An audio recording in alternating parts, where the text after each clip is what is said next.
Καταιγιστικές είναι εξελίξεις στην περιφέρεια του Σούμι, που παρά την ομίχλη του πολέμου και τη υγεία σειρμά του που έχουν επιβάλει και οι δύο πλευρές, και η ρωσική αλλά και η ουκρανική, όσον αφορά τις πληροφορίες που έρχονται από την περιοχή για τις σφοδρές μάχες που διεξάγονται εκεί, για τα εδάφη που αλλάζουν χέρια και γενικώς για τις κινήσεις των στρατευμάτων, παρόλα αυτά οι λιγοστές που καταφέρουν να φτάσουν στα δημοσιογραφικά γραφεία και στους στρατιωτικούς και γεωπολιτικούς αναλυτές δείχνουν ότι η ρωσική αρκούδα προελάβνει και με τα βίας οι ουκρανικές δυνάμεις προσπαθούν να αμυνθούν, ρίχνοντας στα μέτωπα όσες μονάδες μπορούν να διαθέσουν.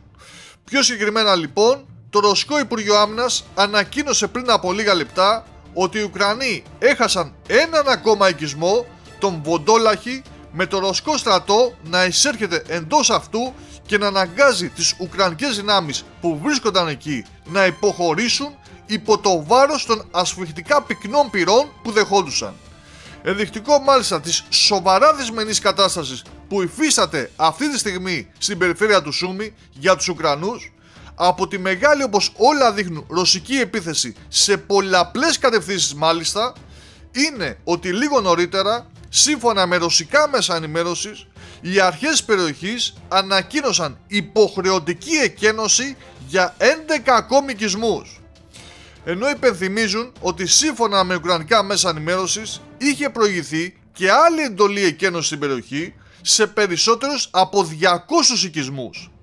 Την ίδια στιγμή μάλιστα μια πρωινή δήλωση του επικεφαλής της Επιτροπής Άμυνας της Κρατικής Δούμας Καρταπόλοφ στο ρωσικό κρατικό πρακτορείο ειδήσεων ΤΑΣ, στην οποία και είπε ότι εάν η Ουκρανία αρνηθεί μια ειρηνική διευθέτηση, κινδυνεύει να μείνει χωρίς το Σούμι, το Χάρκοβο, την Οδυσσό και άλλες πόλεις, δείχνει ότι η Μόσχα πιστεύει ακράδαντα πως μπορεί να τις πάρει, αλλά επιβεβαιώνει και έμεσα ότι ο ρωσικός στρατός προχωράει ακάθεκτος.